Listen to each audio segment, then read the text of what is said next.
Hello, everyone.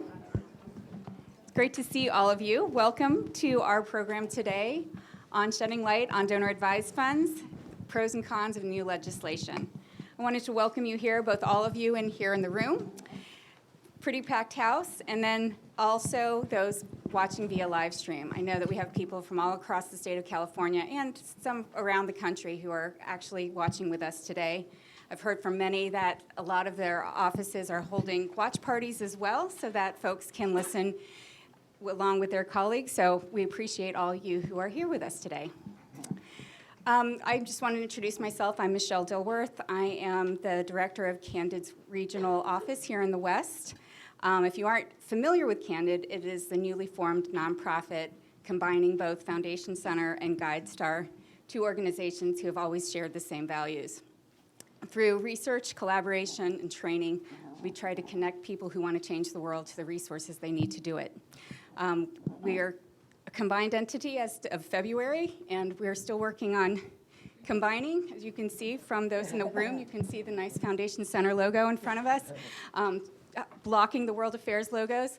But nobody on the live stream can see that. We made sure we cut it really close, so we're Candid. Just wanted to share that. Before we get started, I just wanted to give a little brief overview of how this is going to roll out today. We're going to start with a series of moderated questions, and then we're going to open it up to all of you in the audience. So for those in the room, there are question cards on your seats. Feel free to write down your questions, and then we have Laura and Lori and Daniel who will be coming around to collect those cards so that I get them. And those watching on the live stream, you can also ask questions. So just type in your questions on the chat box, and Lori is monitoring that line, and she'll write down the questions and make sure that I'll get them. We'll do as much as we can to get through them, because I'm sure there are a lot of questions and a lot of time, and appreciate you all being here on time so we can get started. I'll make sure, I just want to also share that we're here. Our basic premise of this program is really to talk about donor-advised funds and the legislation in front of us. So questions, please bring them up related to that, and also want to focus on the word discussion conversation, not Oxford debate. There are no winners or losers here. What we're really trying to do is provide a 360 view about this legislation and provide, thoughts from different stakeholders in that conversation. So that's why we're here, and we want to get started. So without further ado, I'd like to first introduce our panel. I'll start all the way down on the end with Jan Masaoka, who is the Chief Executive Officer of California Association of Nonprofits. I just want to say Cal Nonprofits, but I'll try to be formal. And also one of the sponsors of the bill that we're about to talk about.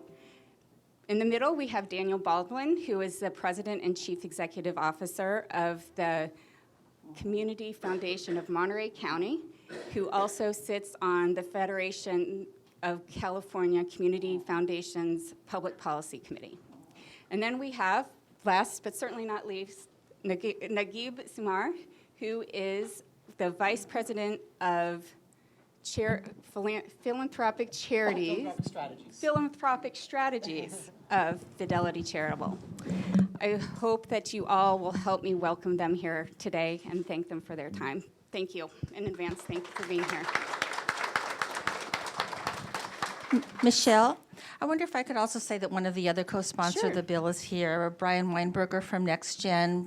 Can you raise your hand, Brian, so they can see where you are? So I'm hoping that he'll be able to participate as well. Great. All right, wonderful. So now you have another person not on stage, but thanks for being here as well. Before we get started on the actual legislation, we just wanted to try to level set on donor-advised funds. What are they? How do they operate? I'm sure we've all heard of them, and I'm not sure if we share the same understanding of them. So what we really want to do before we get into legislation about donor-advised funds is to make sure that we're all on the same page of what they are and how they operate. So I'll just start with a general question, and Dan, I'll start with you. If you could please describe what a donor-advised fund is in your mind and how they operate. Thank you, Michelle. I'll do my best. Anything in philanthropy, you can probably get a handful of definitions. They all sort of trend the same direction, but so this one is mine.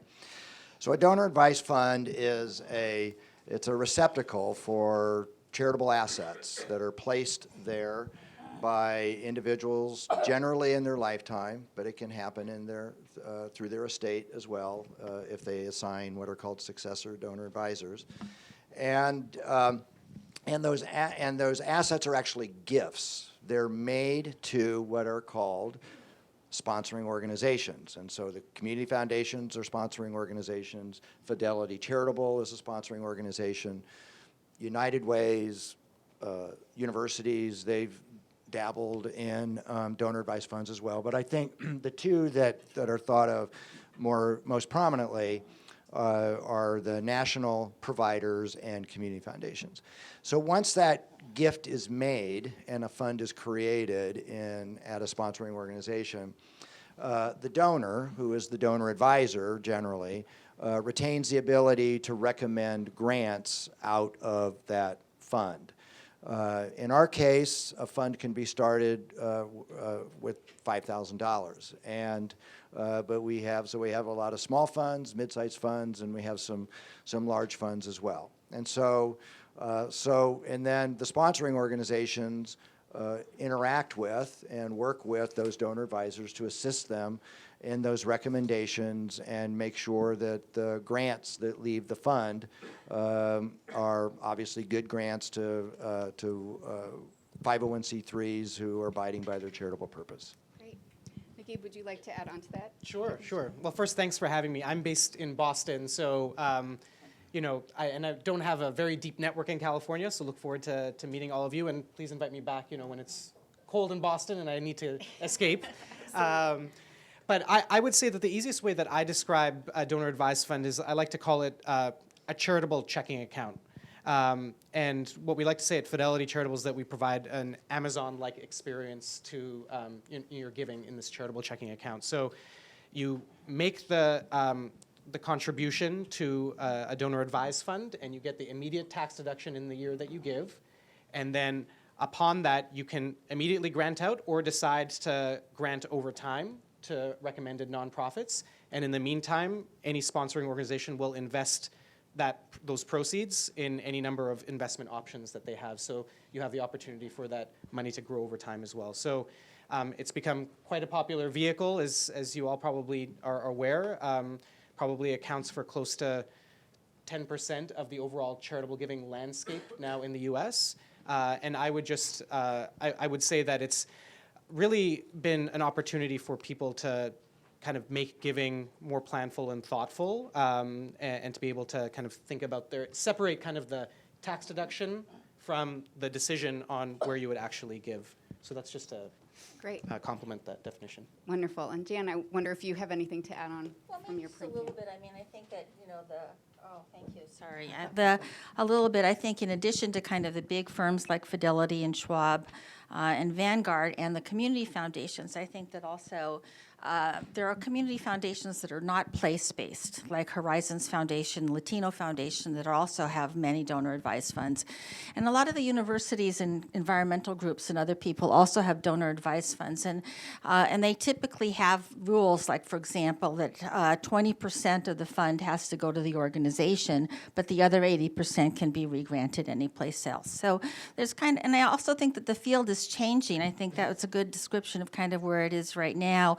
I just met with some people that are starting a new donor advised fund sponsor that's only going to accept cryptocurrency and only pay out in cryptocurrency. So I think, we're seeing this field change very quickly. That's right. Thank you for that.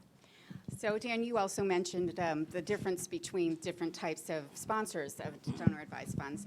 Is there anything you would like to share in terms of how they operate specifically at a community foundation that hasn't been brought up yet? Yeah, sure. That's good. So, this is an adage that everybody uses in their field, but the idea that if you've seen one community foundation, you see one community foundation. And so we generally are place-based. We're Monterey County, and so we're a reflection of Monterey County. My friend and colleague James Head is here from the East Bay Community Foundation, and their foundation is a reflection of what's going on in the East Bay. And so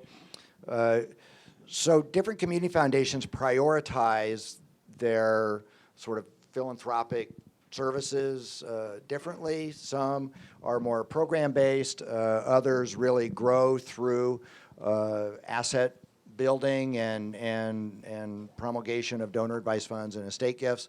So I think it does vary. I think sort of the middle ground with community foundations, though, and this is really something that's grown a lot in, say, the last 15 or 20 years, and in fact, in part because of what Fidelity, Schwab, Vanguard are doing. We've always talked about this value proposition that we have with this ability to really know the donor advisors, really know the local needs, and do our best to work with them to connect the two.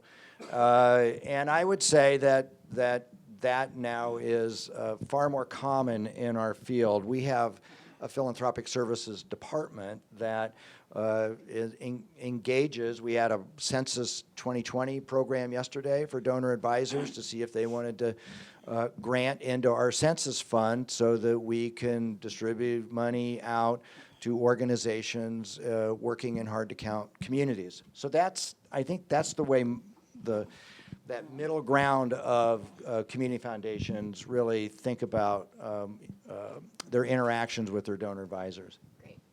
How about you, Sure. Mickey? So just to add to that, I think, based on what Jan said first, I think generally people define three categories of donor advised funds: single issue donor advised funds, community donor advised funds, and national donor advised funds.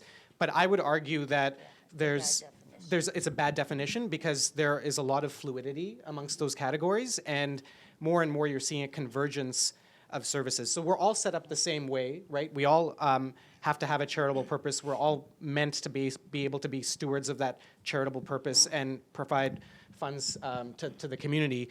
And, I think what differs is basically the level of service that Dan spoke to in terms of what we offer our donors and how we engage with these donor advisors or grantors. So, but again, I would argue that there's a lot of convergence. So my title itself as Vice President of Philanthropic Strategies implies that, I work with donors to advise them on their charitable giving strategies, on where to have impact. We at Fidelity don't necessarily have a geographic scope, and some community foundations do have a narrow geographic scope. I think some community foundations have the ability to create community and connection amongst donors. We aspire to do that, but it's a little bit harder given our national platform. But I think that there are a lot of similarities, as well between all of the organizations. So it's just a matter of kind of what flavor you're willing to, try to look at, and and also kind of what they have on tap. So, as Jan mentioned, crypto is a big thing now. Fidelity accepted close to $70 million in crypto last year. It's definitely an increasing trend that we're seeing in the sector. And just to add on, if I might, and I think some of the distinctions they're there as options for individuals to choose. Yep, that's right. And so in our case, and I think in other community foundations, if someone really wants to have a close partner in their philanthropy, as opposed to more of a transactional aspect, then they may gravitate towards a community foundation. And just to add, so I think our motto for my team is to move from transactional to transformative giving. So I think, it all depends on how you're engaging the folks that are at that donor advised fund. I will say as well that sometimes there's a mischaracterization of these national donor advised funds not necessarily investing in the communities, but we recently released this Geography of Giving report. I'm not sure if it crossed anybody's radar screen, but it was really interesting for me to see the data on that, that within our donors, 42% of their donations stay within the city where they are, and 50% within the state. So, it's not just because they've chosen a national donor advised fund that their giving patterns are significantly different than those that might choose other kind of community foundations or other things. Great. Thank you for that clarification. Just two other, I think, differentiations that are also very important to note. One is that the fees are lower at the firms like Fidelity, Schwab, and than they are at the community foundations. And so I think just worth noting that, so for people that are kind of shopping, that's a matter, that's Sure. important. For I some think- it matters and some it doesn't. Right, exactly. And but it's just in a conversation like this, it's worth just noting. And I also think that Fidelity and Schwab and Vanguard can also provide a lot more investment vehicles, for example, and making use of their own funds and their own investment choices that community foundations, most of them don't have the same kind of ability to do that with. Well, and then maybe that's a little bit of a nuanced answer. So if someone is working with us, they do have 3 portfolio choices, but our primary portfolio is in fact $200 million. It's very, very diversified. Has an investment committee behind it. So even though that is like their choice, that particular choice is one that is closely overseen. I mean, I always like to say this, we even have a Nobel laureate on our investment committee. So even though it may be one choice, it's a very sophisticated option for people to have. Mm-hmm. Great. Thank you all for this wonderful introduction to donor-advised funds. I'm going to pause just for a second just to see who's in the room. I'm hoping that was a very good overview for everyone. So I just want to get a sense on who's in the audience here in person and also online. So I'm just going to ask, and I hope that you'll raise your hand, and you can also just answer through the chat, and we'll try to get a sense. But who here is representing a nonprofit? There are a lot of hands in the room for those watching live stream. Who here is representing a sponsor of a donor-advised fund? Quite a few, thank you. And then are there any donors in the room? Yeah, because if you can see, there we go, and we have donors as well. Some are serving 2 purposes here today. I'm not sure how it is online, but we are assuming that that will be the same case. So just wanted to make sure who's in the room, and thanks for helping us level set there. I guess the last question I have more broadly before we get into the legislation is just that,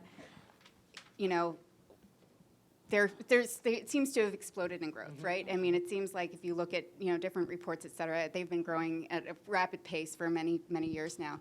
And so I'm just wondering if you can help shed some light on why you believe there is this rapid growth. What has happened in the last 10 years to cause this rise? Nikki, maybe I'll start with you. Sure. So, I'm recently new to Fidelity Charitable, but I was really drawn to their mission statement, which is about making giving simple, accessible, and effective. And I think on the simplicity and accessibility piece, that's really something worth noting, that we've seen a lot of change in the donor-advised fund space. So similar to Dan, I think on the accessibility side, the minimum requirement for a donor-advised fund at Fidelity is $5,000. But, the accessibility portion also relates to the platform. We have an iPhone app that makes it easy to give. The platform is very easy to use. There's a lot of investment in making the experience an Amazon-like experience. So I think that just the ability to invest in the tech to make the platform good has probably showcased some of the reason why there's popularity. I think the second is just, as we alluded to, this idea of kind of trying to create impact with your charitable dollars if you want to consider making a bigger gift. This basically allows you as a vehicle to be more planful with your giving and create a portion for potentially a bigger gift. I have an uncle who is looking to make an investment at a school in India, as one fell swoop, but can't make that contribution up front in 1 year. So to be able to provide some seed funding every year over the course of a few years and then make that one gift, I think is representative of a lot of what donors are trying to do in this area. So I'd say the simplicity and accessibility probably have driven a lot of this, as well as the opportunity to have impact with kind of bigger bet gifts, whatever that is for you as a defined donor within your income stream. I don't know, Dan, if you have other thoughts. Well, I'm kind of annoyed. Now we got to get an Apple app. We don't have one of those. No, I agree with all that you've said. It's interesting because we sit and meet personally with folks who are coming in, and they're generally, they're not the super wealthy. They generally have like their own myriad of options, and generally like private and family foundations being one. But so these are people who have done well, and then they want the opportunity to give back. They've reached a stage of life, usually in their 60s, when they think they're done paying for their kids. I'm 62. You're never done paying for your kids. And so a lot of them haven't really thought about it much. And so one of the reasons I think for the growth of donor advice funds is that they're just hearing about it. Yep. And where they used to perhaps do a lot of just annual philanthropy, writing checks, that kind of thing, somebody has, they've learned, well, there's a more efficient way, and I can make one gift into a donor advice fund. I can manage my philanthropy in a more structured way, and that's very useful. Sometimes it's because they have had a taxable event, they've sold a business, something along those lines, and so they want to take some of that, benefit that they received and then create charitable capital. Mm-hmm. But to Naguib's point, maybe not deploy it all at one time. So I think some of it is that there's a growing awareness that donor advised funds really can be useful to people, and maybe that's one reason why they've grown so much. Yeah. If I could just make one additional point, I think to build on it, I think the reason why you see the growth and explosive growth in donor advised funds is, again, downstream pressure on accessibility. So, at Fidelity, the median account size is 17,000, and 58% of our donors have less than 25,000. So it's become kind of an everyday vehicle for donors to be thoughtful with their giving. But for those that do have kind of bigger tax events, as you described, Dan, I think the ability to convert non-cash assets to be able to give charitably, I think, is one major reason for the explosive growth. So the fact that we can accept all of us can accept kind of restricted stock options, S Corp, B Corp, Right. real estate. I mean, these are all, even some, not Fidelity, but accept works of art. I mean, it's just anything that you can monetize now and then make liquid in support of charity, I think is a primary driver of why donor advised funds have really grown, because the ordinary charity, if you wanted to grant, there might not have that ability, so we've become an intermediary to be able to provide that. So I agree with, there are lots and lots of authentic donors that are doing exactly what you're talking about, and I think that's very important to recognize. But I also think that some of the ease of donor advice funds has also made them popular for kind of bad donors, if to use a scientific term. And so, for example, I think that what we're seeing is, like Elon Musk, for example, recently his private foundation was about to run afoul of not meeting the 5% spend out rule. And so a couple of weeks before that, he moved $37.5 million into a donor advised fund, therefore meeting the spend out rule. We're seeing more and more corporations are starting donor advised funds, not just individuals, so that they can give anonymously to causes that are important to those corporations. We're seeing a lot of people, again, I'm not saying there aren't good, there are lots of good donors, but bad donors are also attracted to donor advice funds. We're also seeing a lot of donor advice funds being very appealing to dark money forces. So, for example, in one of the Mueller hearings, there was a guy who said, that he was asked, where did you get this $1.6 million to do all this investigative research on Hillary Clinton in 2016 and all the evil things that she's done? And he said, well, of course I got it from donor advice funds, so I can't tell you.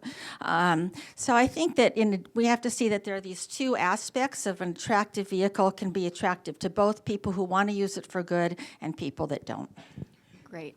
So I think that is a good segue into the legislation and where it goes, does that sound good to everyone? So just let's talk about that legislation, Jan. So would you just bring it to us and tell us, how did it get started? Who are your co-sponsors? We know there's one in the room. And why is it why is it in front of the legislation at this time? Well, the issue was clearly brought to us by members. Everywhere we go, members are saying to us, this whole donor advice fund, what are you doing about it? And I think it's good to me. For me, I see a lot of people here that raise money for some of the neediest communities, and I think those people in particular understand that frustration. So, I just tell you one story about a woman who's African American and formerly incarcerated. She found out the hard way that if you've recently been released from prison and you don't have a permanent address, you can't get your kids back. So she started a shelter for women so that they could have a permanent address so they could get their children back. And she's scraped away at a way nonprofits do, and she now has housing for 55 families like that. She's within 20 miles of 2 community foundations that have combined over $1.5 billion in assets. Neither one of them will meet with her because they've said to her, we don't have enough funds to work on organizations like yours.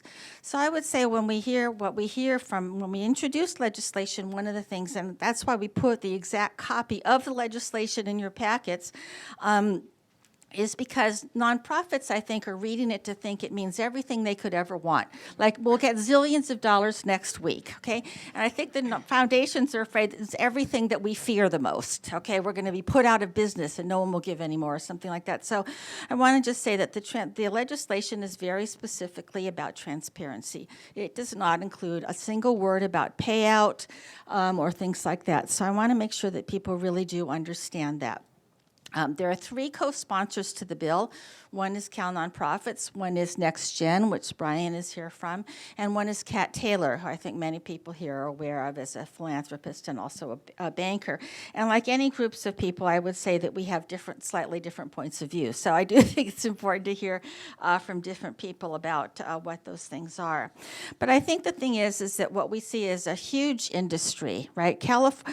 Donor advised fund sponsors that are headquartered in California are currently holding over $18 billion in charitable funds. So any industry like that, I think, is going to attract the attention of people, right? And I think that we didn't start this negative narrative if we also included a list of quotes from just a few media sources about it. If you Google donor advised funds, which I would suggest that you do, you will see a barrage of negative articles. So the space has really kind of been dominated. The public space has been dominated by negativism. And it was our hope that by having the initiative on donor advice come from the nonprofit community rather than from the grassroots people or from the law enforcement people, that it would make sense for us to start with something like transparency, which would then be able to tell us what, if other legislation is needed.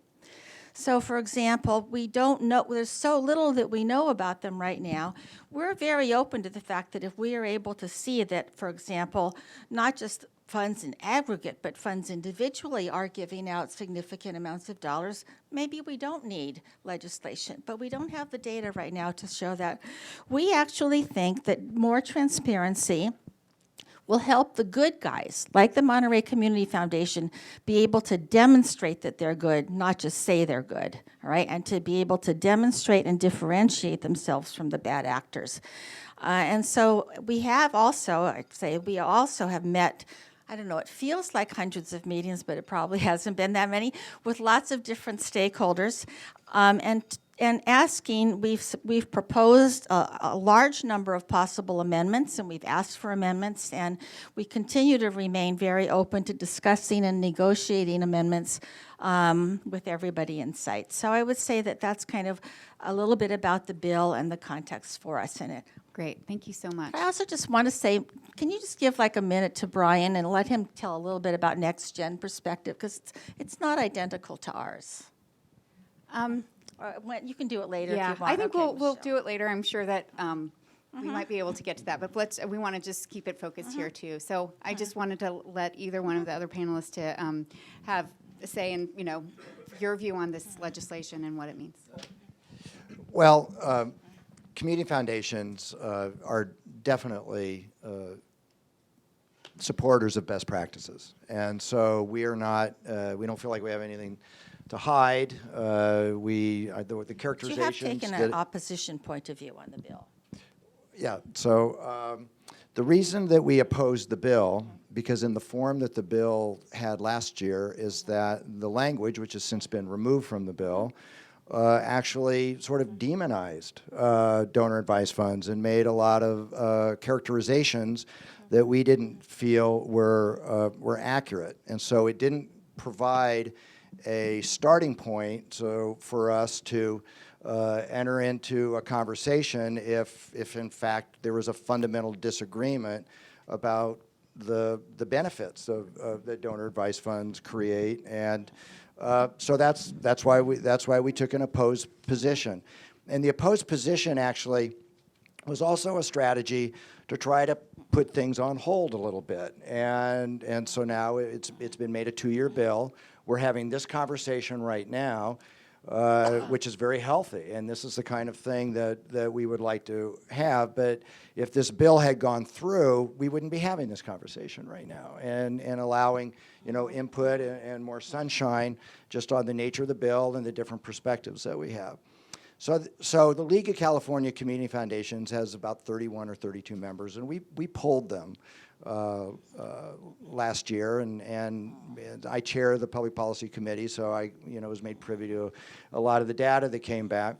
So California Community Foundations hold about 7,200 donor advised funds, of which about 1,600 or 1,700 about 5,500 of which are non-endowed, which means that they just spend out. And the other ones are generally older endowed donor advised funds that have a kind of a fixed spend rate. So one of the things that gets kind of lost in this conversation, according to the data that we received, that represented about $9 to $10 billion of donor advised fund assets, but they also granted $2 billion in the year that we're talking about. So, and one of our questions is, so there are 7,200, 7,400 donor advised funds, and if we provide reports in community foundations in California, and if we send fund-by-fund reports to the Attorney General, well, I mean, to what end and for what purpose? And so before we would just jump in and support, even though obviously we are for best practices, we support active funds policies, we would like to know what is the back end of this? What would how would this data be used? And the bill leaves wide open. It doesn't actually say, I mean, would there be penalties? I mean, it's really kind of vague about well, what would the outcome of the scrutiny on this data be on these funds? And so it's hard for us to just support something when it's entirely unknown what the consequences may be. Great. I just have 2 follow-up questions to that. One, you mentioned endowed and non-endowed donor advised funds, and we really didn't talk about that before, so I just want to make sure, again, we're level setting and everyone understands the difference between those two. So if you could spend 1 minute I could do that on in really quickly. Great. An endowed donor advised fund is just what it says. It's an endowment. It's a permanent fund, and on an annual basis, there is a percentage of the fund that is made available for grant making, and that percentage can, with modern portfolio theory, et cetera, that percentage generally runs in 4 to 4.5%.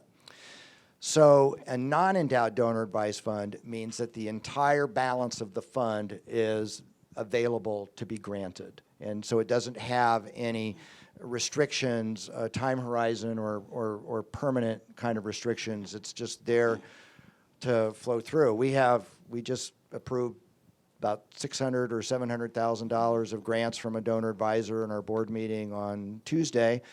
They've granted about $5 or $6 million over the last 7 years, and they never keep a fund balance. So that's how the mechanics of a non-endowed donor advised fund.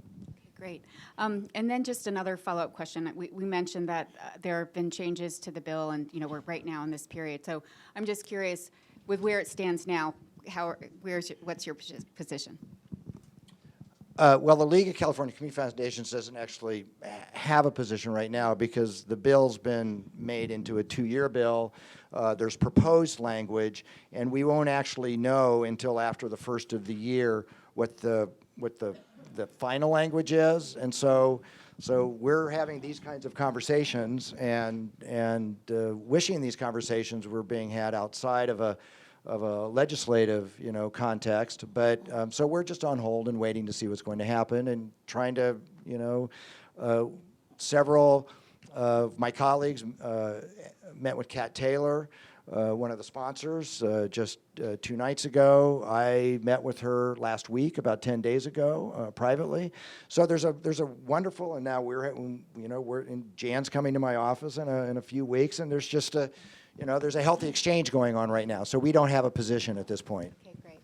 Thank you for that. How about you, Naguib? Sure. So I would say similarly to Dan that the spirit of what the legislation is trying to talk about, and if it's really about transparency, is something that we would advocate for as well. I mean, as the market leader, we want to make sure that we are transparent, promoting best practices. As far as we're concerned in terms of our policies and procedures, that's all publicly available on our website. So whether that's the inactive policy or the fact that people actually don't know on the payout issue that as part of our mandate that we actually have a 5% kind of mandate over a rolling 5-year average. So this is publicly available kind of policies and procedures. And I think to Dan's point, for me, the real question around the transparency is to what end, and is there a way to be able to kind of think about best practices and have a conversation to elevate it outside of the legislative vehicle rather than thinking about using legislation? Because I think there's a couple of worries. One is, to Dan's point, if there is legislation and it becomes a heavy burden for people to kind of think about how to enforce that legislation, will we actually see a decrease in the number of community foundations or other donor advised fund sponsors to be able to try to deal with the effects of mandated legislation? I think that's a very real concern. I think we're all for kind of competition and variety in the sector. So that's kind of one thing. And then this, I guess the second was just what I said is just, can we use coalitions to think about how we can elevate best practices and be transparent rather than have kind of rather than have a carrot rather than a stick, basically, to kind of think about these issues. Great. I can see Jan has something Well, to just say. a small factual correction. So the bill, the bill language can be changed this week, and it could be changed next week, and it could be changed in October of next year. So so I just want to say that the bill as it stands is still the bill for which the community foundations are on record as opposing the one that we handed out here. And I want to say about best practices. So best practices are great. The only problem with them is only the good guys do them. And, it's kind of like one of the things we know about wellness programs at workplaces is that only the healthy people make use of them, right? And so the thing is that, so for example, I mean, and they just don't work for the bad guys. And so recently, I think, Boeing had such a good reputation for safety that the FAA allowed them to self-regulate on certain aspects of production. And that seemed like a really good idea right until 2 737 MAXs crashed and killed a lot of people. Then when the inspectors went in and they said, we're grounding all of these 100%. So again, I think that we're completely in favor of best practices, but they go hand in hand with legislation. They don't substitute for it. And just in terms of the question about burdensomeness, I mean, I know that we have, for example, proposed thresholds below which funds could be done in aggregate, which community foundations have told us that would mean they would only have to report maybe 0 or fewer than 10 funds. And I have to say, I have a little bit of irony sneaking into me when I think about foundations telling nonprofits about reporting requirements being too onerous. But okay, aside from that, It's a heavy nonprofit. By the way, audience. there are no reporting requirements on donor advised funds, however. they already report to each fund holder. I'm a fund holder of a donor advised fund. What happened that year, so that those things already exist. So again, I think that we have proposed several amendments that would relieve a lot of these issues, in which kind of what we're mostly getting back is like still no, no, no. So if we would very much want to enter into an authentic negotiation and discussion about these things, but we don't have the time to spend a lot of time talking if nothing is going to really be discussed. So I've never seen any of the amendments. I was given the latest bill by Kat Taylor. Oh my gosh, you and I have talked about this a dozen Yeah, times. well, but a proposed amendment is something that feels like it's a little formalized, and so I'm not sure even what that is, what has been proposed in terms of an actual amendment to the bill, but we are definitely open to these conversations. I think Nagib made a really important point. One of the things that we're concerned about are barriers to people who want to engage in community philanthropy. And if they want to use a donor advice fund as a vehicle, one of the things about fund-by-fund reporting is that people have the opportunity now legally to make anonymous grants and anonymous gifts. And so so do people lose their anonymity and or the opportunity for it? And so, like when I'm sitting across the conference table and someone is interested in starting a donor advice fund and they want to know about sort of what's the regulatory environment around this, it just feels like the more barriers that you put up, then the less people may want to participate in that. Yeah, just to add to that, I think like the maximum flexibility we can provide to donors, the more that we're going to be able to crowd in more investment, in my opinion, for charitable giving. And just to kind of level set some of the potential questions around donor advised funds on the anonymity piece, I can only speak to Fidelity Charitable's kind of program, but 97% of our grants have names and addresses associated with checks. It's a very few minority percentage that actually want to remain anonymous. And my job as a philanthropic strategist is to actually tell people beyond your financial resources, if you really want to affect change on an issue, think about how using your voice, using your convening power can actually make a difference on these issues. And I think, noted philanthropists are also similarly talking about this message. So it seems to me that, I understand what Jan is saying as well about the fact that, bad actors exist, but I want to contextualize that, like, the vast majority of groups of both donors, whether it's at an account level or whether it's sponsoring organizations, abide by, some policies and procedures and best practices.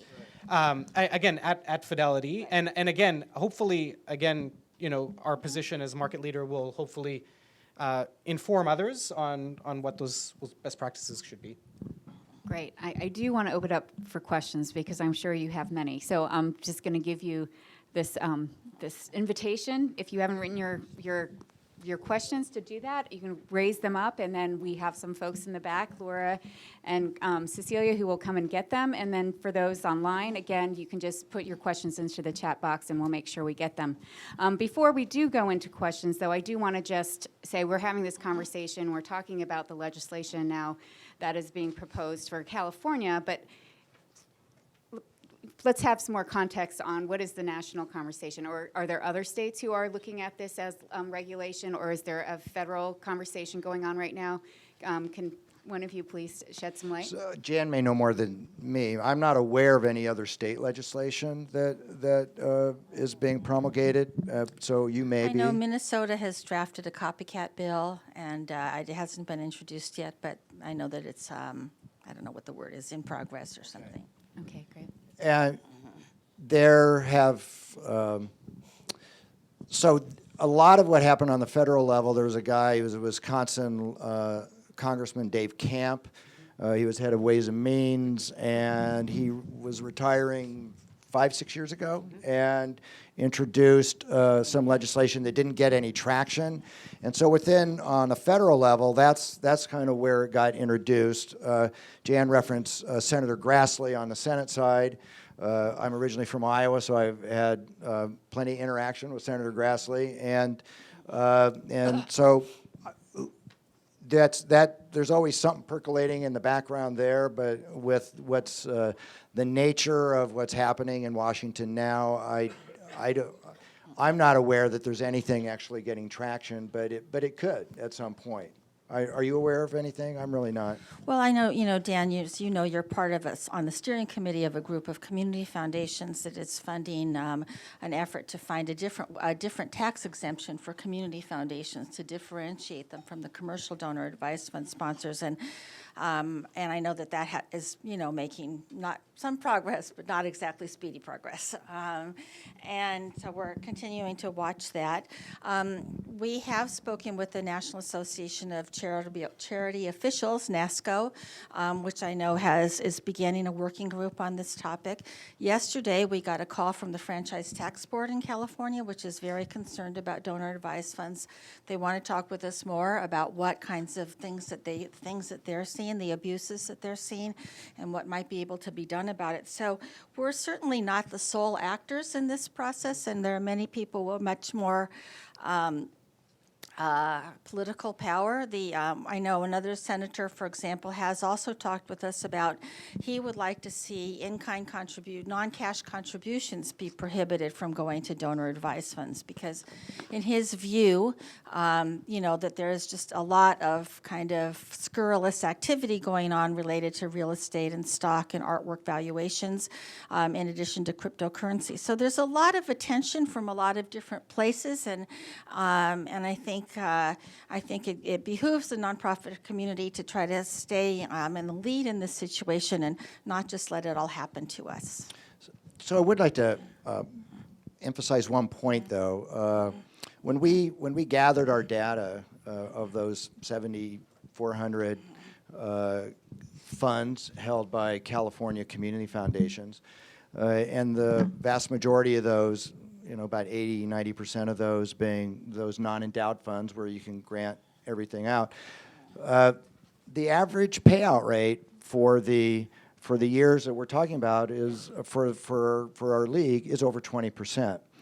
And so, so the challenge we have is that these are really robust vehicles doing great work, and yes, there may be, in every field, there's going to be people and so how do you strike the balance of not discouraging what is really working really well and then at the same time be able to make sure that there's an adherence to best practices? And I think that's the balance that we're all searching for. Right.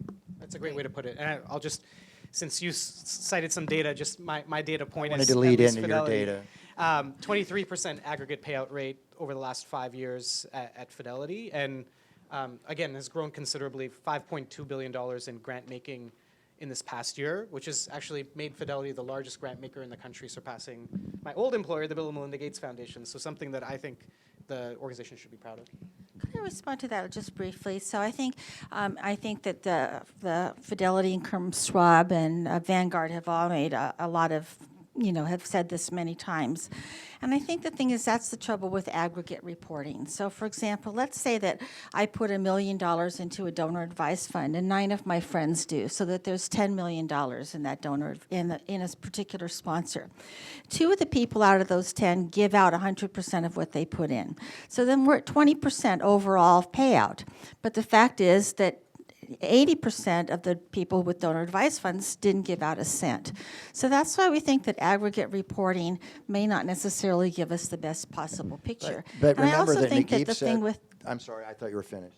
and I also think that that makes it sound as if we think that donor advised funds should be held to the same standards as private foundations, and we don't think that's true. They're not private foundations. They have a different tax status from private foundations, and we think that we don't want anybody to make that assumption that our goal or that other people's goal should be to make them more like private foundations. But a reminder that Naguib pointed out that Fidelity actually has a payout mandate for their fund holders. So to some extent, with the largest national provider, I don't discount your scenario, but there are also some checks and balances inside of your system. There are, definitely, yeah. And I think that's wonderful. And again, we're not necessarily talking to bad actors here, and we appreciate all that you all have been giving to nonprofits in your communities. I obviously have lots of questions, and I apologize in advance. You know, I probably will not get to all of them, and I'm really trying to focus more on aspects of the bill. So I'm going to start with those, and if we get to more, we will. And if not, we'll follow up with another conversation soon. So one of the questions around the regulation is, you know, we've talked a little bit about the payout or not payout. And without regulation, how can we ensure that? The idea that, again, we're talking to two organizations who can, you know, have great statistics on that payout. But what about how, without them, how can we ensure that there is payouts and they aren't being held indefinitely? Well, the league endorses active funds policies. And in fact, in the community foundation field, there's something called national standards, and it's an accreditation process. And in order to be certified in compliance with national standards, that's their verbiage, you actually have to have active funds policies. And so, and if you have policies, then your auditors are coming in and making sure you're adhering to your policies. So there are some some safeguards to make sure that the funds don't lie dormant. And that's across all donor Those are best sponsors. practices again. Yeah. Yeah. Just- And I should say one more thing. You know, the bad guys don't come to this forum. Okay, so I think, you know, we don't have people here coming to an event like this and saying, you know, we never give out any money except to, you know, our favorite, you know, political charities. So I just want to say again that what Fidelity and the Monterey Community Foundation do, again, these are the good guys. That's not what we're talking about. Can I add to that, though? And it's that Fidelity, Vanguard, Schwab, and so you're only speaking for Fidelity, which is the largest national provider. If you're now so part of the conversation, especially with community foundations over time, is that we work at community foundations. We don't work at Fidelity. And so we've always been curious, is like, well, what are your policies and what are your payout rates? And these now have, you know, definitely there's been more transparency that we've all learned over the last couple of years. So if the largest provider is being characterized as a good actor, I think that's a strong statement. Again, I think just reiterating that point in a different way, I think it's a delicate balance between a very few number of actors potentially that are doing abuse versus the ability to provide maximum flexibility across different donor-advised fund sponsors for the way in which you can do your charitable giving, and in order not to stifle innovation. I think it's really important to think about the balance. If we've been able to, as the market leader, self-regulate, and some of the major ones are, and the good actors are doing that, then I think, you know, the customer also has to be aware of that, and we have to do more about educating them so that they are coming to the good actors. Well, I also want to say that when we talk about these policies that Fidelity has, for example, or the best practices standards at the community foundations, that those are all self-reported. And I think we also know that, and this is true of any human endeavor, is that what the policy is and what the practice is can be different. So, for example, yesterday I made a policy for myself that I was not going to eat 3 pieces of pizza for lunch. And so I would just have to say that I think what we do know, because we're hearing this so much from our members, is that they're seeing differences between what is actually they're experiencing and what the policies are of the donor advice fund at all levels. So, for example, we were surprised in our survey of nonprofits that how many of them said that they're getting donations from donor advice funds that are supposed to include subscription tickets to arts things, tables at dinners and other kinds of things, which, as we know, is not legal for these because it's been 100% has been tax deductible.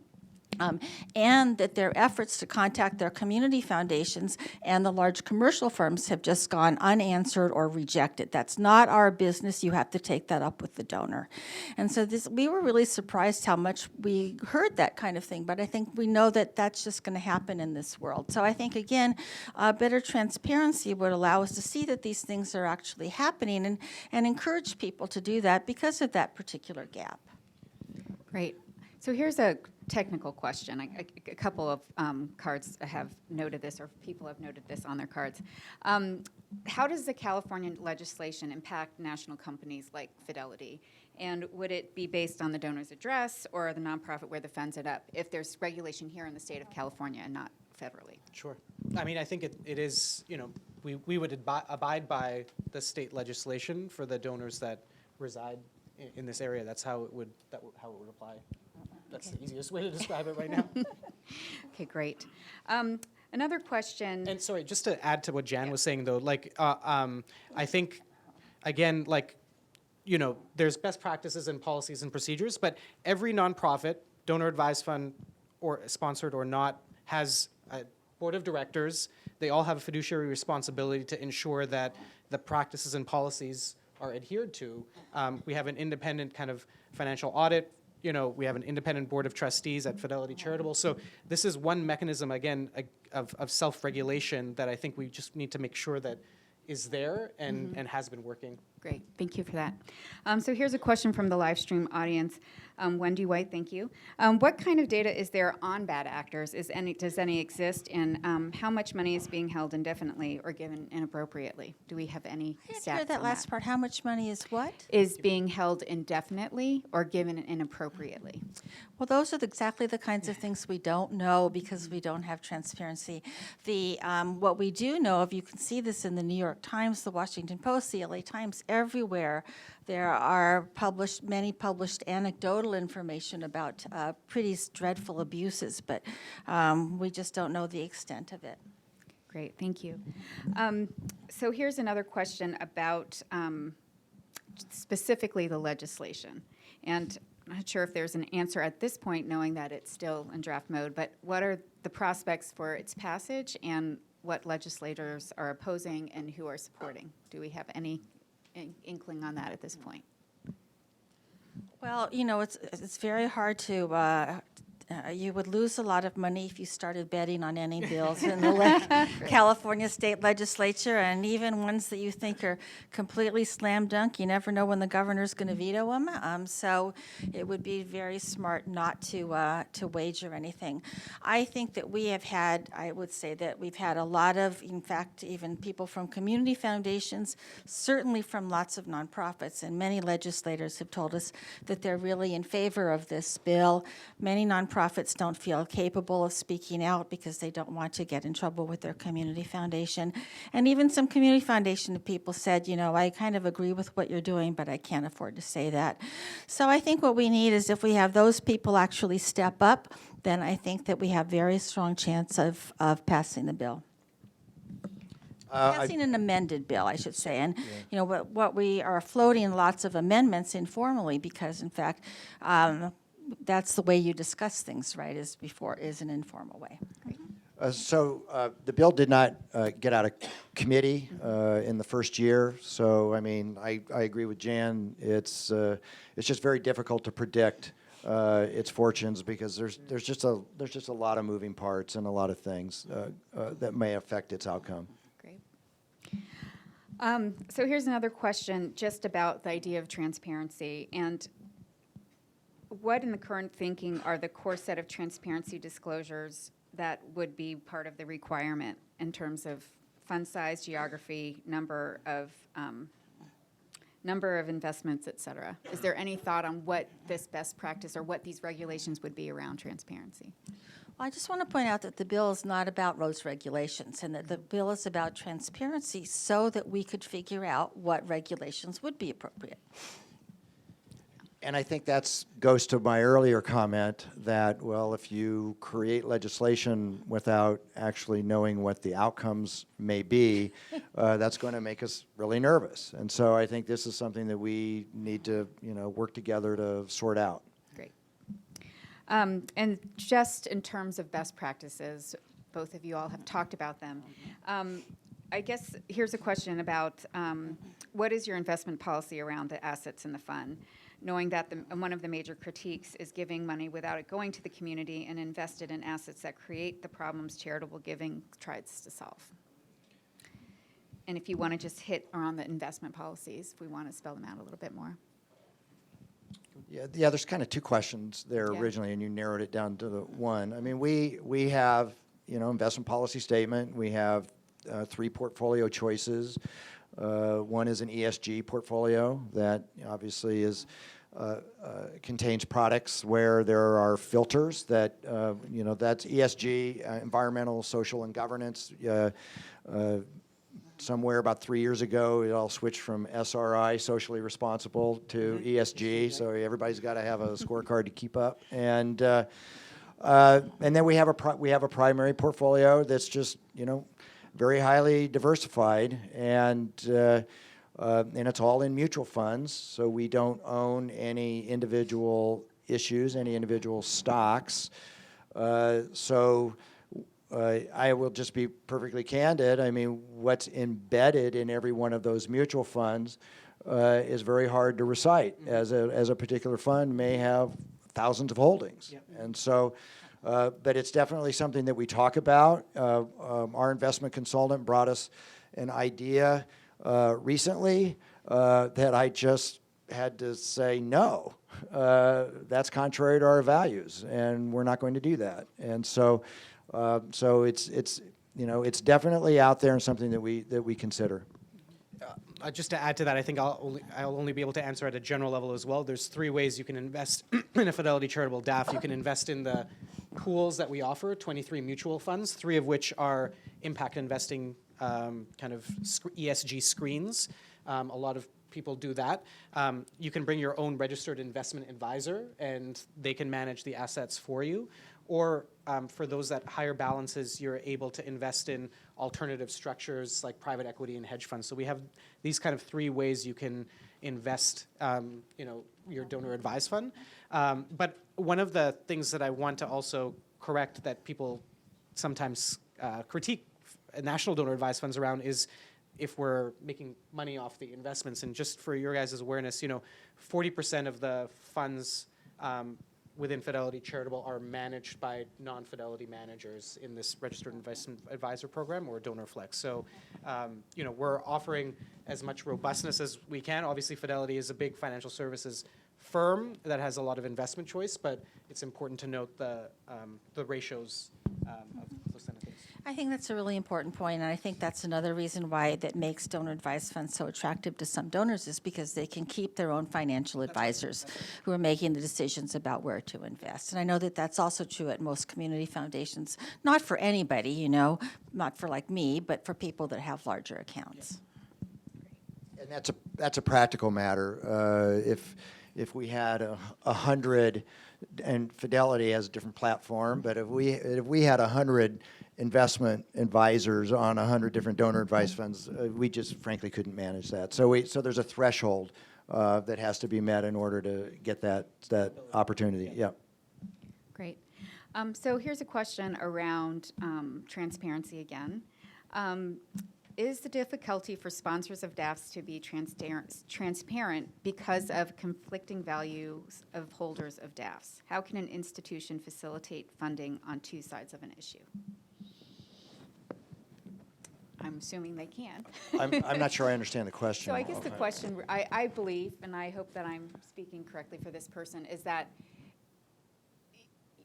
it's issue agnostic, right? I mean, who's in charge of distributing those funds? The donor is, right? And we talked a little bit about advisors. So I guess the question really is, do you have any, it's up to the donor, Are right? there filters? Yeah. So actually, a clarification: the donor is not responsible for distributing the funds. The donor is recommending grants, and it is interesting in working in philanthropy.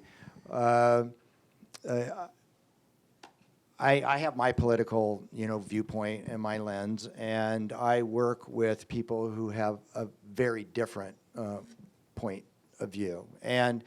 But the convergence where we have this common ground is around reinvesting, using philanthropy to reinvest in the community.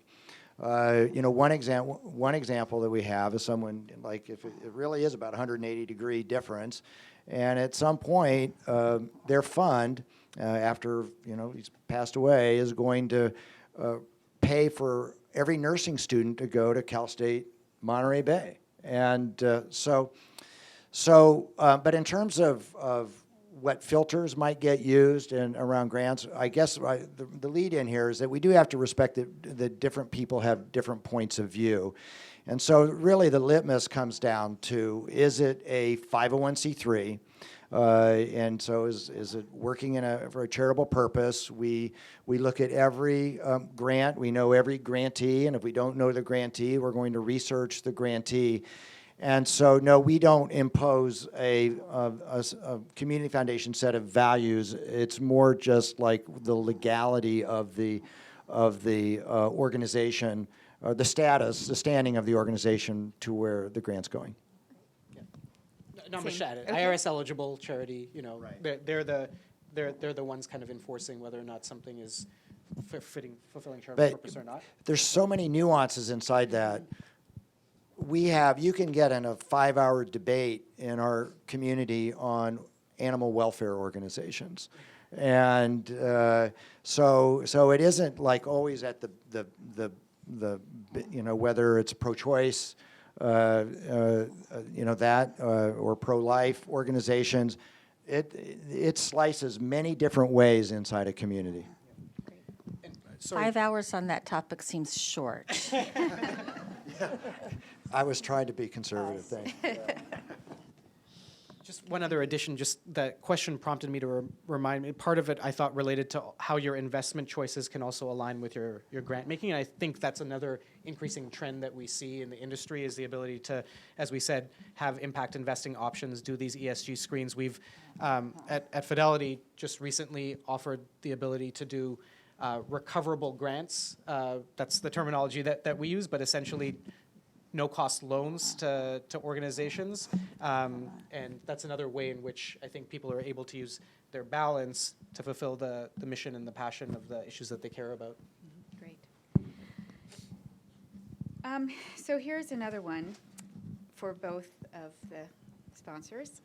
What, if any, conversations are you having with your clients about the release of DAF funds? Are you advising them to spend or save? Why is this a nonprofit myth that money is not going out the door, even though we've just cited those stats? But maybe getting to this idea that not enough is going out to the critical needs of the community. I mean, that's a conversation I have daily as a philanthropic strategist. One of the main questions people ask me is, what kind of budget should I set across my philanthropic goals? And, to this point on payout, just to relate it to this, it's interesting because some people that have private foundations standing alongside their donor-advised funds will actually expand that 5% payout rule just in their head to the donor-advised fund account, even though that's not the case. So I push them on that issue, constantly to say that's not a requirement. What do you want to do to accomplish your goals? And I think, for me, encouraging people to collaborate with one another, to engage in donor collaboratives, I think is one way to kind of encourage people to be active with their grant making and more intentional rather than just being passive financial givers. I think one of my main jobs is also to try to encourage people not to give just to family and friend requests, but really to what they're passionate about. Because when you ask people, what do you care about the most, and then you line up where they actually give to, there's this very big mismatch. So having that conversation about aligning passion and in where they want to give strategically with where they actually give is important, and that helps to unlock kind of funding as well. So, I mean, I'd say this is a conversation that we have regularly to encourage our donors not to be sitting on the sidelines. Some people, of course, are very busy in their lives, and we have to respect, like, these busy idealists say, I'm just in the middle of juggling 3 kids and big professional job, and I'll think about my philanthropy in a year or two. But my job is to activate these people as soon as possible to be as philanthropic as quickly as possible. We, of course, have the advantage of being focused on Monterey County, so our stories, we can readily share them. And so our mantra is that we actually grow through grant making.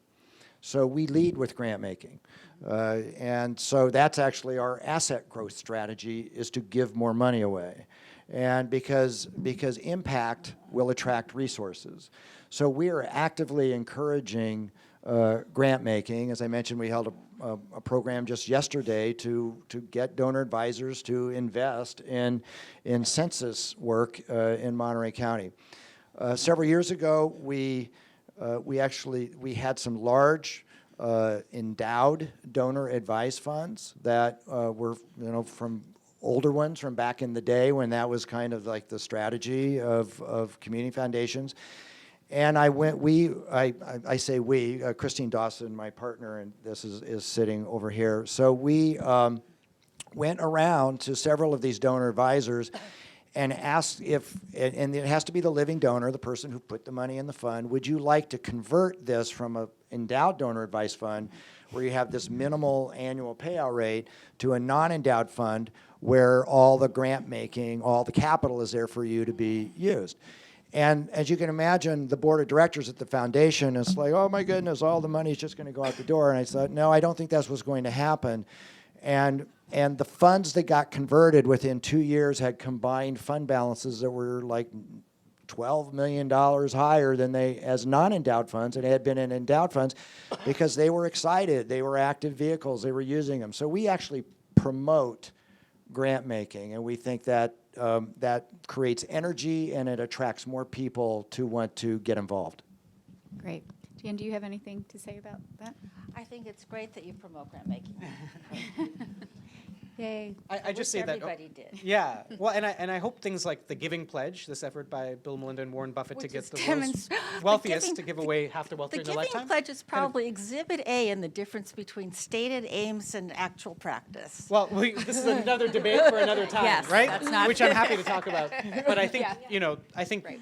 the idea of changing the norms around when to give, during your lifetime is an important conversation that hopefully has trickle-down effects as well. Yes. And I guess that's getting to another question that we received, and really about what are the motivations not to pay out? So if you're talking to a donor and they're, we talked a little bit about not ready, they don't have the headspace, but, what are some other motivations as for why people wouldn't pay out? Sure. Sometimes they're not ready. Sometimes they want to involve more of their family in the decision making, and they haven't had a chance to be able to align values and passions. I think sometimes they are considering what big bet they want to make, and are deciding on Accumulating capital for a large grant down the road. Right. Yeah. Exactly. So those are some of the reasons I see. The only one that I would add on to that is that sometimes people like to build their fund while they're actively working and their income is so much higher. Right. And knowing that in retirement they may not be able to have as much disposable philanthropic capital, and so the fund will be there for them to use then. But that doesn't mean the fund lies dormant in the meantime. It just means it may not be as active now as it would be later. The last thing I'll just add is sometimes there's information paralysis. We all know there's 1.6, 1.8 million nonprofits in the country, and you're overwhelmed with choice, and so some people just get overwhelmed by that and don't know how to proceed in terms of giving to the right nonprofit on the issue that they care about. So. How do you? I think those are really good oh, points. sorry. I would say that also it's very clear that that donor advice funds use the term taxable event, that they're triggered by somebody having money that they need a tax deduction for. So that's as a result, partly with the new tax act, there are fewer and fewer people for whom that's a meaningful choice. And certainly anybody that has even the minimum threshold of $5,000 is not a person who's kind of to put into such a charitable checking account. Is a little bit on the higher side than the median income in the United States. But I think that, I do want to say that I think that I'm a little bit concerned about impact investing, okay? And that's because I think when we combine that with the idea of donors continuing to be able to have their financial advisors make the choices about investing, that what it can mean is that donors can say, well, I want to invest my fund in Tesla, for example, and that's even better maybe than giving it to an actual charity. And so then the money never ever goes out. Right now, you get a tax deduction the year in which you create the donor advice fund or give a grant to a nonprofit. And then the payout to the nonprofit or to somebody, is sometime between this week and infinity. And so I think that we would like to see it maybe a little closer to than infinity, which is where it currently is. But so we would don't we. have the data to know that.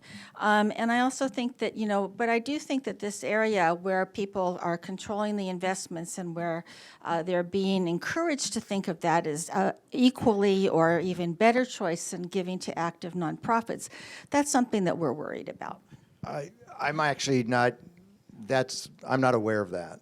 So of people being able to conflate where their fund is invested with grant making. So if, in an impact investment program, I don't know that Tesla would be, it certainly wouldn't be on our radar as an eligible recipient of any impact investment. And I guess, so that's a question I want to make sure we clarify too. It's just impact investing. Could you actually invest in Tesla as a for-profit company? I mean, With a grant or out of not, Investment fund. on the investment side, Yes. but not on the grant making side. okay, great. So this is a question really about, I think, really trying to get to the question of how much money in, how much going out. So a lot about, here's the X amount going out, but I guess the question here, and I don't know if these were the right numbers, and so I'm just going to say them and you can clarify. It was said that foundations gave $2 billion in 1 year via DAFs, and that the question then is how much came in that same year. So I think people are wondering about the ratio of what's coming in and what's going out. Well, there's a new term, it's just a couple of years old, called flow rates, and that assesses that exact question, as how much money is coming in, and then how much of is going out. And so just on a national level, it was just the Columbus survey just reported, and I think Candid was part of this, that it was 39% of nonprofits and community foundations that reported had flow rates of more than 100%, which means that they granted more money out of the fund that came into the fund. We didn't collect that information in our study in California. And I don't know the community foundation stats at all, and can only speak to Fidelity Charitable stats. But of the money coming in, let's say $100 comes in year one, $74 goes out by the 5th year, $88 by the 10th year. So there's extreme flow of funds there. Great. Except to say, I just want to reiterate that flows are not necessarily the right measure for assessing these nonprofits. I mean, they wouldn't, like when we look at nonprofits, that's not the number one question that we ask them, right? And it shouldn't be the number one question that we ask donor advised funds either. What do you think the number one question should be? Maybe I'll talk about that over drinks instead of here. All right, we'll keep it civil. So I do want to emphasize, groups come into my office all the time and ask, well, how do we get money out of donor advised funds? You see these millions of dollars you have in donor advised funds. And my advice is to don't think of them as funds, think of them as donors. And cultivate donors, do your development work, and then if a donor utilizes a donor advised fund, then a grant will get made out of that fund. And so it's like with the majority of family and private foundations don't take grant applications. They just send checks. And so your job would be to learn, go align yourself with those family members. And that's the recommendation is just do development work, and then donor advised fund money will find its way to your organization. Yeah, just to build on that, I think that's, we have a lot of nonprofits in the room. That's number one question I get asked as well, is about how to penetrate. There are a lot here. I was going to get to it. Thank Yeah. you for bringing it up now. Yeah, penetrate the donors, get them engaged. I would say a few things. Again, remember the stat I shared, 97% of the checks that come from Fidelity Charitable have a giving account name and address. Treat them as an individual donor. You reach out to them, cultivate them. I would say, as opposed to other donors, maybe you consider putting some of those that come from a donor advised fund towards the top of your stewardship list. They may have given a small amount, but you don't know the size of their account, and you may be able to cultivate it. Then when you engage with them, I think being able to ask them to do recurring gifts through their donor advised fund, because it's a simple experience, I think is an important thing to ask them to consider. You know, at Fidelity, 25% of our grants are actually recurring grants to existing organizations that people have granted to, so to be able to have that good flow of money. And then the last thing I would say, I see more of a trend here where donor advised fund account holders are naming nonprofits as the successors on their accounts. Never hurts to ask. You've had a good track record with, you know, this donor. Ask them to be the named successor on the account. Great. We saw a small school last year that reached out to us. We promoted these best practices. They got back to us last week. They said, by implementing this, we saw a 47% increase in you know, donations. They serve vulnerable children in, you know, in the Midwest. So, just these are small things to potentially do, but you know, good cultivation tactics. Great.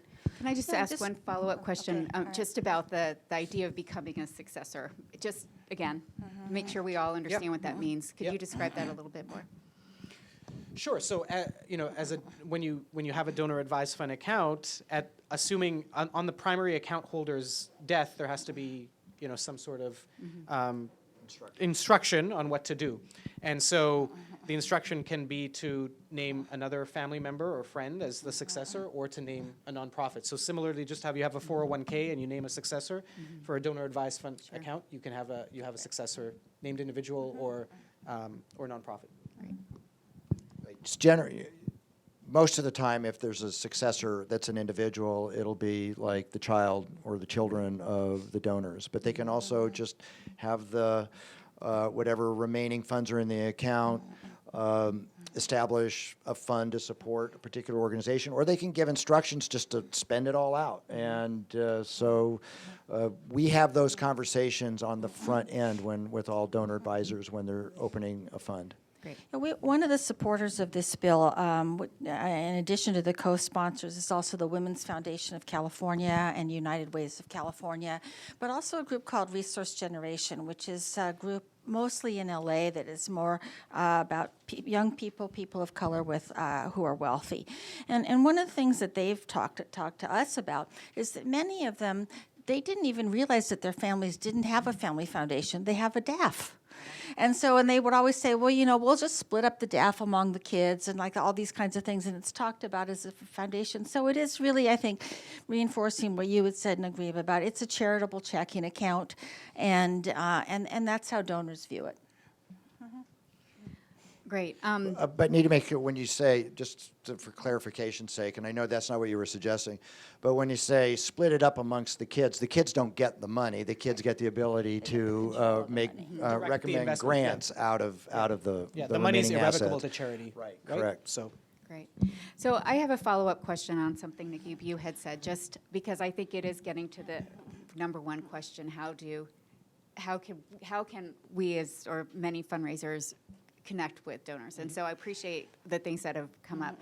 But one of the things I wanted to ask is when we were talking about, you know, why donors wouldn't want to be giving out, and one of them was just this paralysis. And I'm just wondering, if a donor is in that paralysis, how do you help to navigate through that? And I would probably ask the same question of you too, Dan. Sure. I mean, you know, you have to meet donors where they are in their journey, and I think you know, my team takes a values-based approach to thinking about philanthropy. So I think sometimes people get stuck because they don't know where their passion is around their issue area. And when you can break it down to a values-based conversation about what really drives you, what motivates you, I think that sometimes spurs action and kind of collective action on behalf of the family. So that's one thing. Also, just sometimes on the information paralysis side, people are unaware about the resources that are available to do research on charity. So educating them around Candid, around, you know, other resources out there. Unfortunately, only 1/3 of people actually do research on charitable giving. Only 9% do comparative research across different charities once they know the issue area. So educating them on what they can do to feel comfortable with the organization that they want to have impact with. I think those are a few ways. Great, thank you. For a lot of times, this is their first time doing this, and so even if it's the information paralysis or it's just hesitation, and I'm not even sure how this works, and that's our responsibility then to work with those folks and make it comfortable for them. And again, we're in the business of encouraging grant making, And I realize that there's also issues of scale. I'm really impressed to hear Naguib talk about Fidelity's ability to do this because, we know our donor advisors, and even though there's a couple of hundred of them, but we have the ability to do research on their behalf, really coax them into this, and sometimes with some they jump right in, and with others it's more gradual. Yeah, I appreciate the fact that the last set of questions is about donors, and I think what that points out is that the donor advised fund field is largely one that's in service to donors. It's donor oriented, donors are the customers and the clients, the donors are the influencers, and so I do think that we just also need to keep in mind that all these donors have gotten have gotten tax deductions. So in fact, there has been a public investment. We have less tax money to distribute because people have put money into their donor advised funds. And as a result, I'm not saying that's a bad thing, but I'm saying as a result, there is some measure of public accountability that should be called for. It isn't the same as just a checking account. It's a checking account for which you got a tax deduction for putting money in it. So I think that there is an element of public accountability that shouldn't be forgotten, and that sometimes I think is a little bit hard to keep in mind with a field that is dominated by attention and services to donors. So I would say that we're not so much in service to donors, we're in service to grant making. And so we are that link of trying to get that person that has that interest to actively make an impact in our community. Well said. I know we're almost out of time, and I want to be respectful. I'm just going to close with one other question. At least I think it'll be one. We'll see if it goes anywhere else, but we want to keep on time. And just, what are the resources that you would turn to in order to learn how one can support the bill, or to learn more about the bill as where it stands, et cetera, or just on donor advised funds? So I guess I'm asking for your help in helping everyone else understand what resources are out there for them to learn more. On the bill or about donor advised funds in general? I would say either or both. Well, again, I would say in terms of donor advised funds in general, there's so much written about it. You could spend your whole life reading about it, but certainly Google is one place to start. You can look at the policies of community foundations and other groups that have published theirs. You can also read all the critiques of donor advised funds that are out there. In terms of the bill, you can always check our website, calnonprofits.org, and there's a section called Public Policy, and it pulls down to a legislation tracker, and it shows what's the actual status of every single bill that we're following. That's updated every single day, so it gives you a chance to do that. And you can also, get on our mailing list and get emails about it. I'd say specifically on donor advised funds, not to plug Fidelity Charitable, but there's a specific, link for nonprofits. There's a demystifying DAFs kind of thing that you can watch, and lots of resources there. I would say one of our collaborators in the field, the National Philanthropic Trust, also puts out an annual report surveying kind of the state of the field of donor advised funds. Has a lot of rich information on the amount. We talked about close to $430 billion in charitable giving, and that donor advised funds are occupying a bigger and bigger slice, but the NPT report actually dissects, where the money is going, so a good resource. Maybe we can work together on getting them to improve their definitions and their methodology. Happy to talk to Eileen about it, Great. sure. Well, and I can only speak for community foundations, of course, and to learn more, contact your community foundation. In our case, we have meetings, weekly, if not daily, with organizations answering these very same questions about access to donor advised funds. Wonderful, and I appreciate that question. I'm sure the follow-up for many in the room is, I've tried. So is there anything that you could provide, any information that would help in that? Yeah. So, I can only speak for the Community Foundation for Monterey County, and I think you'd be hard-pressed to find someone there that say, I tried and I didn't get anywhere. So unfortunately, I'm just not in a position to speak for other organizations. Great. All right, thank you for that. Well, I hope that you all will join me in thanking our wonderful guests for shedding some more light on donor advised funds and the legislation.